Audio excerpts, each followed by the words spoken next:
We're back on the Ribbon Cut podcast. I'm Susan Donkers, and this is Charles Hauser. Good morning. Good morning. How are you? I'm great. Me too. How was your Thanksgiving? It was outstanding. Outstanding. Nothing eventful, but good family, good food, good football. So it was just fine. How about yourself? Similar. We had my brothers in town. Mm-hmm. The most eventful thing is a big, huge bottle of glue that a 5-year-old dumped on my dining room carpet. Oh, wow. But, you know, if you put a 5-year-old in the dining room with glue, what are you going to expect? Probably a dump full on the floor. So that's my fault. Yes. Well, we've got a great guest this morning. Yes, I'm excited. We've got Carolyn Chrisman with Chrisman Consulting, and Carolyn joins us from Kirksville, Missouri. Carolyn, welcome.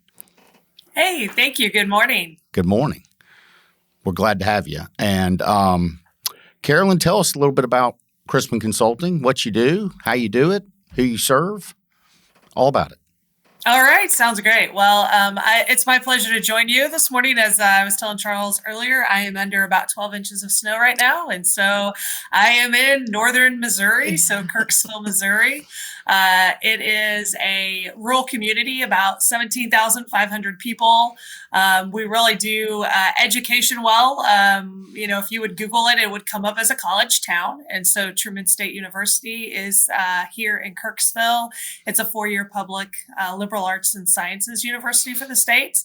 And then also Kirksville, unless you're in the healthcare field, you don't know it, but we are actually the founding school of osteopathic medicine. And so any DO in the world can trace their roots right here to Kirksville. So I'm proud to be from Kirksville. And I am the owner of Chrisman Consulting. And I started this firm back in 2022. Really took the reins from Janet Ady, who she owned Ady Advantage for a number of years, very well known in the site selection industry. Between her and her father, Bob, they were known across the country for their work. And so really took over her methodologies over 3 years ago and have been really doing a lot of data analysis, some of the sweet spots of what I continue to do, taken from Janet's methodologies and just how she went about sites, especially the data pieces in the economic development space, continue to do target industry analysis, strategic plans, but have added also over that time, I've done some incentives analysis for communities. And then recently this year alone, several childcare studies, just as some of these workforce issues really come to light, you try to see what you can do in this space when you're about data, about using data to tell stories and then to have strategies to make communities or make situations better for communities. So that's just, I guess, a little bit about that. So. Well, I'm so glad you mentioned the Ady family, because that's where I first heard about just the Ady Advantage email newsletter was really educational for me as I joined the field of site selection. And I came across Janet Ady at some sort of industry event, got onto her email newsletter, and I just felt like it was so educational and informative. And I really respected that data-driven approach to let's first really ground truth, the baseline, mm-hmm. and then chart the vision and find out what we need to get from A to B. We pursued some projects together in my past lives, but we didn't win one together. But, when you're pursuing work together, you really get to know each other's styles. Mm-hmm. So when I was doing some prep, Carolyn, can you tell us a little bit more about that methodology? Right. So one of the things I've noticed is that many listeners of this podcast are actually new to economic development. So when we talk about Fantis, where Janet Ady, her father, Bob, was the president of Fantis, a well-known site selection consultancy. And she probably had 30 to 50 years of experience of economic development. You worked with her for a time. Mm-hmm. But for someone new to economic development, these are just names. They don't really understand the legacy. So can you shed some light on that? Yeah. And so I'm not sure how Janet exactly developed all of her methodologies, but I do know that she was very big on getting the best data that she could. And so a lot of times everyone has these assumptions they make in economic development. Local community leaders have assumptions. You have assumptions about what your community's good at, what it should be pursuing, specifically thinking about a targeted industry. As you market towards those, what should you do? But until you have the data, you really just are making assumptions. Mm-hmm. And so I know that Janet was very big on using economic modeling at the time, which now has gone into Lightcast, which is a very robust data source as it pulls from all kinds of government data. It pulls from just up the BLS, the U.S. Census, this community survey, all kinds of data. And so it really is pulled together. And then what she did is she really used some of the data collection features of that. I know, for example, when we look at targeted industries and you go and you look at the employment and the occupation sectors, you really try to dive into what is the location quotient for a community, for a county, in regards to their peers, to peer states, to their region, and across the United States in general. And so you look at location quotients. You also look at what has been the past growth for a particular industry. It could be a manufacturing sector. It could be pharma. It could be life sciences. And then you also look at, what has been the past growth or decline of an industry, and then what is the future projection of that. You look at location quotient, you look at some of the other factors that make, specifically with targeted industries, competitive to a region. And then you just kind of boil it down into the use of some bubble charts. One of my favorite things, and if you're familiar with Janet and how she did those things, those bubble charts just showing, it's used by strata platforms. It's used by a lot of site selectors, the quadrant, right? That Mm-hmm. you have your most competitive and your least competitive. And a lot of that's going to be based on location quotient, but then also based on projected growth. And so we put all of those into those 4 quadrants, and we have our stars, our outstanding performers. We have our ones that are mainstays. A lot of those are usually your government sectors, your utility sectors, just things in the economy that are your mainstays, that are where a lot of your employment is held. But then you have those also, it can tell you your decline, what industries are moving into a declining phase, and then also where potential growth is. And those are usually smaller industries, but did you know that a small piece might be growing, and it's going to show growth over the next 5 years projected based on all the data we have. So we just really use a lot of that and look at it. And then once communities have that data, then that's where, as you said before, what is our vision? What do we want to be when we grow up? Where do we want to go from here? And then what steps do we take to get there? So. Well, and so is Janet still working with you? Tell us a little bit about that relationship. Yeah, absolutely. She is of counsel to me in a sense.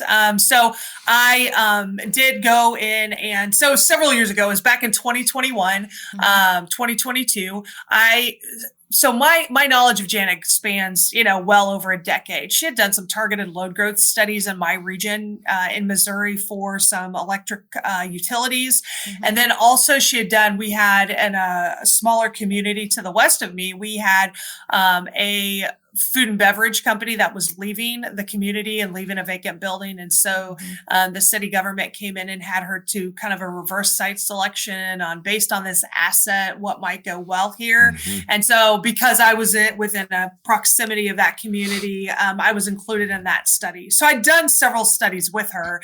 And so then as I obtained my doctorate degree, I reached out and said, hey, I would just like to continue to dabble in this part-time on my own, just so that I keep my skills strengthened and skills strong. And I enjoyed working with her immensely. And so she brought me on, and I worked with her for a year on as kind of a strategic advisor, senior consultant with her for a year. And then she decided that she was ready to retire.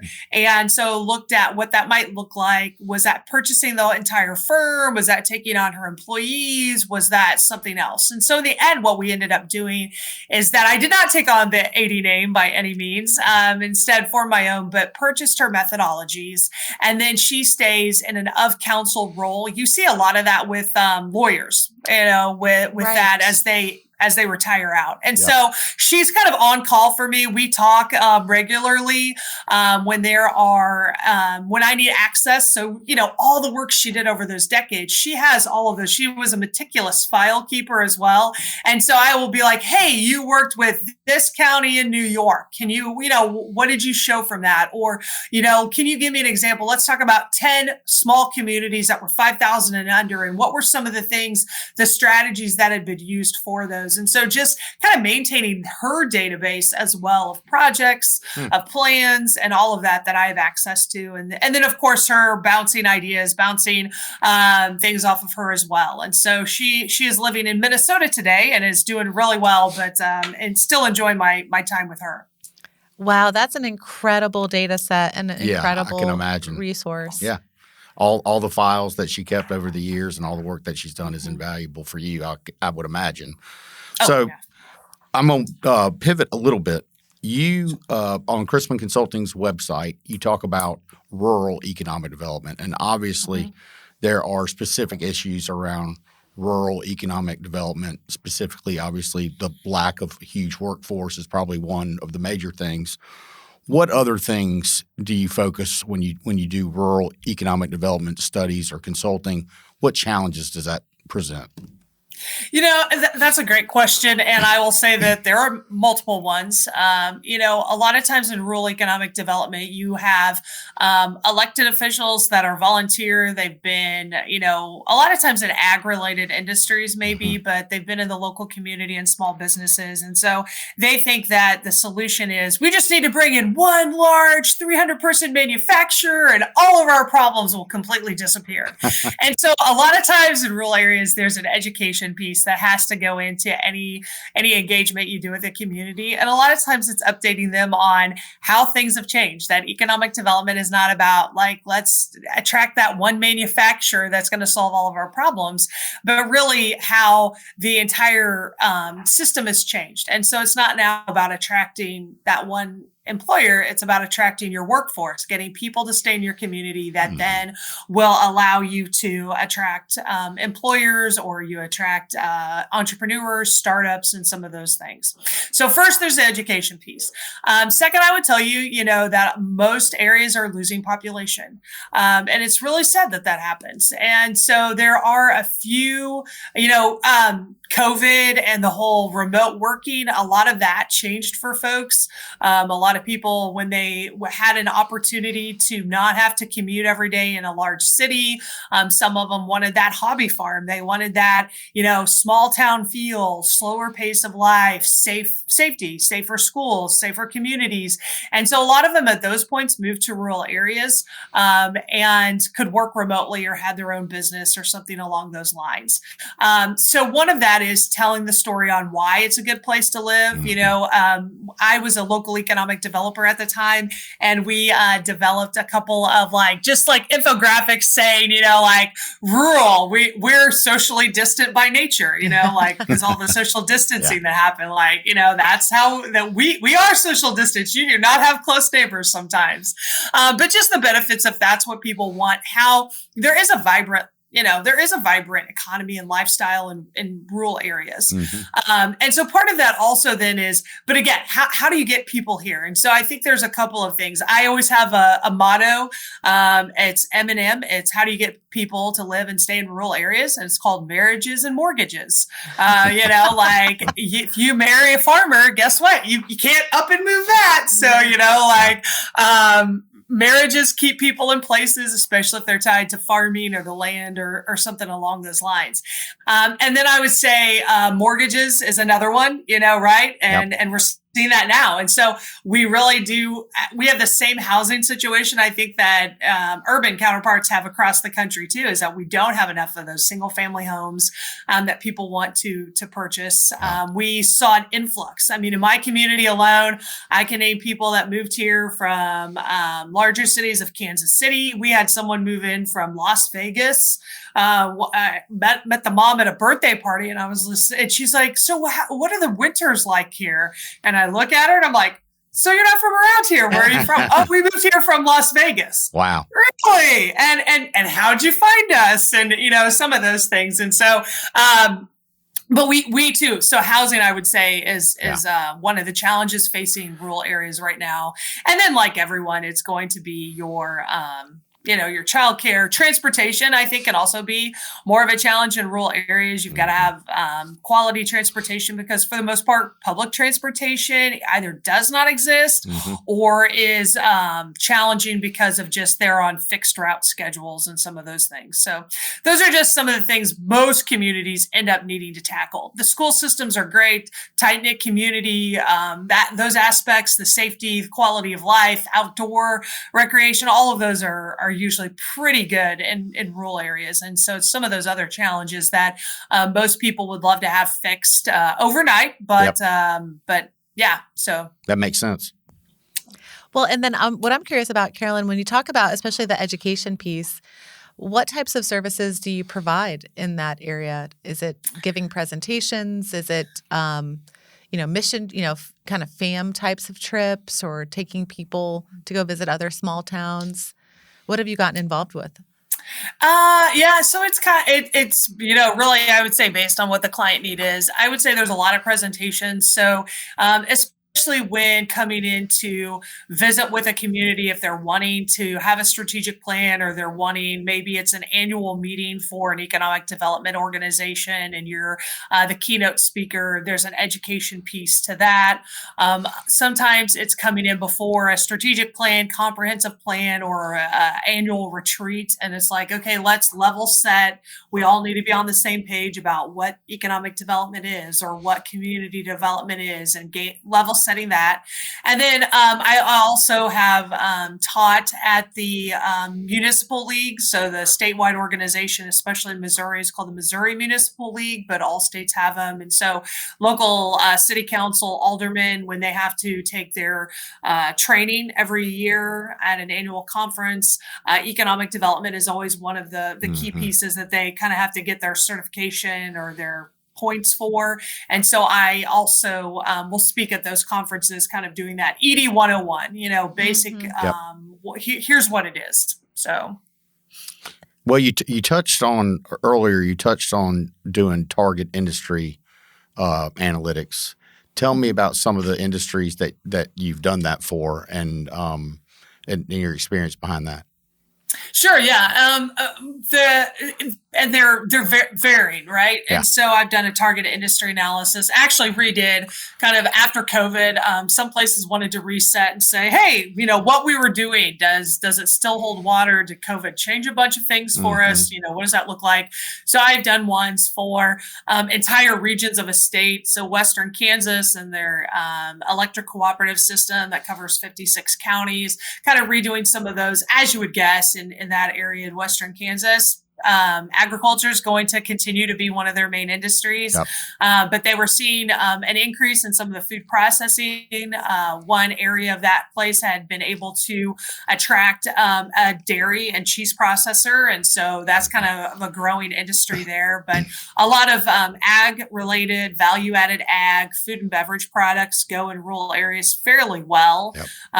And so then also I did target industry analysis on a community is going to have a new port on a river in Illinois. The sediment and the sand and the gravel is being extracted from the ground, and so it's along the river, and so a new port will open up, and so what would go well at this port, and so one of the things, because that's a transportation logistics piece, we really found out that grain still in that area, being able to ship your grain via barge was important, but also some of the heavy equipment, and so being able to logistically to ship heavy equipment via barge instead of truck and trailer or rail. Yep. Might be a good option. And so, depending where you're at in the country will really depend on what you're good at. I will also tell you that in my Western Kansas example, they weren't there yet, but one of their aspirational industries that they really wanted to focus on adding to their repertoire was data centers.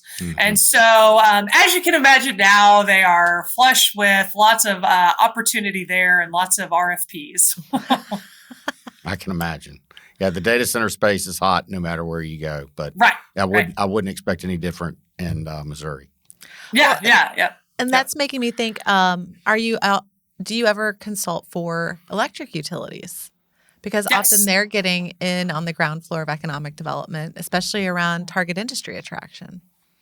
Exactly, because they want to know where to spend their marketing dollars. And so a lot of times with that, most utilities cover such a large area that we have to break it out by region in order to see what industries make the most sense. But absolutely, that is something that I work with, not only electric co-ops, but a lot of times investor-owned utilities, some of those things as well. Mm-hmm. Yep. Carolyn, one of the things that we've been working on together, especially around target industry studies, is when I was working in consulting, that reverse site selection piece was just so important to communities, because communities usually can access data on themselves. They may not have it at their fingertips, but through a consultant or through a software subscription, they can go acquire that data on who's my workforce, who are my major employers, what's my education system doing. But what's really challenging, I think, for a lot of people in the industry is to envision the future. So meaning if you've not ever been in a cold storage facility, or your community has never had a data center, or if you've never seen a metals processing plant, it's very difficult to have that vision of your future if you've not ever experienced those types of industries. So how do you go about obtaining information about those target industry sectors that your communities want to attract? Well, still using the kind of the Lightcast data set, that's still highly important. But then also we subscribe and use IBIS World just as the industry sector expert. And a lot of those, they update those depending, definitely annually, but sometimes every other year. And so, or not every other year, every other quarter during the year. And so one of the things really that we like to do is what we do is trends and disruptors, because one of the things that we all know in economic development is that BR&E, business retention and expansion, is the bread and butter of any local economic development organization, a state organization, and is top of the list. Yep. And so, but they don't know what I find a lot of economic development folks, they don't know what to expect. Like, where's this industry going? And is it good? And is it not? And so what we do is really, we're able to take that Lightcast data that shows some of the, what the clusters, what the location quotients, what might be growing or declining in your area. And then what we do is we kind of layer that on with our IBIS World industry sector data and what they are seeing. And you can really, they have such detailed information anymore as well. Not only can you look at that international scope, but you can hone into the entire United States. You can go even down into the state level. And so what is aerospace doing in Missouri versus Kansas versus Georgia? And you can really understand where the pockets of companies are and employees are, and what their what their GDP is going to be, what their revenues, what their expenses, what their challenges are, what's coming along down the pike as far as disrupting their industry that they're being aware of. And so it's just really interesting on taking and layering those two data pieces together to really get a holistic picture of just what a community needs to know, that if, for example, pet food, that is going to require, now based on the natural sources, and a lot of consumers are really wanting natural things for their pets. They're not wanting to feed them, the ultra processed. And so then it becomes, well, what that's going to require more water than maybe the dry food that used to be the mainstay was. Okay, well, does that community actually have that now to compete? Is that something they're good at? Or do they need to know this trend is coming so they can now invest? We're going to have to, as a community, if we want to keep this industry alive and well in our community, we now need to invest millions of dollars in another, water processing or another containment infrastructure kind of piece for water. And so it really does allow them to see that accurately based on, again, what the projections are, what the industry seems to be doing, based on those who study it. That is exactly the type of analysis that communities need. I mean, that distilling a sector requirement into a facility requirement is what I've always thought is the hardest part of the profession. And that's where, talking with consultants like you, talking with companies like Clayco and Agricel, that's why it's so great to maintain those types of relationships, because that's what they do. Mm-hmm. They're interviewing companies all day long and distilling, big production goals and dreams into, okay, but what does that mean for a facility requirement? How much water and wastewater capacity do you actually have to be successful in this location? Mm-hmm. So we touched on the other thing, Carolyn, you touched on data centers obviously being kind of hot around Missouri or your area. What other sectors are you seeing in your section of Missouri? What other industries are coming into town? Yeah, I would tell you food and beverage is huge. I would tell you that data centers, anytime you might have any available electric load, you're probably going to see data centers. But one of the things we're seeing in rural areas, and I know, some of my urban counterparts are also seeing them, but it's really going to be, it was in the last 5 years, it was your renewable development. So, your solar, your utility scale solar fields, wind farms, a lot of renewable energy development going on in rural areas, which is also creating some of the challenges that I see coming into play as well for elected officials and for taxation and for people. Is just, do I want that in my backyard? Mm-hmm. And so I was actually at a conference when they were talking about not only data centers, but some of the renewable energy pieces. And, we've had the term NIMBY for a long time, not in my backyard, but the utility called it banana now. Build absolutely nothing anywhere near anything. And I was like, oh, interesting. Like, that's a good one. So banana's the new phrase for that. So, and we're seeing and it's starting to see more and more of it. Yeah. So, but we want jobs. Yes, right? We want jobs. We want our tax space to grow and increase, so that the school, we want our kids to move back home after college, but build nothing. Yeah, anywhere near anything. Yeah. So, well, that kind of consternation around the highest and best use of each parcel of land is real, though, and it's been going on for generations. Do you ever get involved in that type of, looking at a specific land parcel and helping make that decision of getting involved in zoning or long-term planning or strategic planning? Does it get down to that granular of a level? Yeah, it sometimes does, and especially in some of the rural areas that I work, because I've had a role. Many years ago, I was a local elected city council person. I was on planning and zoning, and so being able to kind of see it from that side of it, being able to kind of put it into terminology, words that they would understand, or at least goals that those individuals is being used heavily by me today, usually when I go into communities to work. And basically it's just, I know where you're coming from. And so let's have a conversation about what you want and how you get there. And then also it's also, we're having to have hard conversations, and some of those hard conversations are going to revolve around local elected officials, be it a city council, alderman, a county level official, that they're going to have to take a stand on something. And so you've got a lot of times this small niche of people who are the bananas, build absolutely nothing anywhere near anything. Or, when I moved here, I had this pristine, clear view, and now you want me to look at a solar farm or a wind turbine, and that's not what I signed up for. Yeah. And so it's having those conversations with people about what do we really want? And I'm willing to look at that wind turbine because that tells me that my school district now gets so much more in taxes that they can start a STEM program and we can become an Apple designated school, or whatever the situation might be, that's going to attract those people, and that's going to attract the longer term investment in things that we need in this community to keep us growing rather than dying. And so,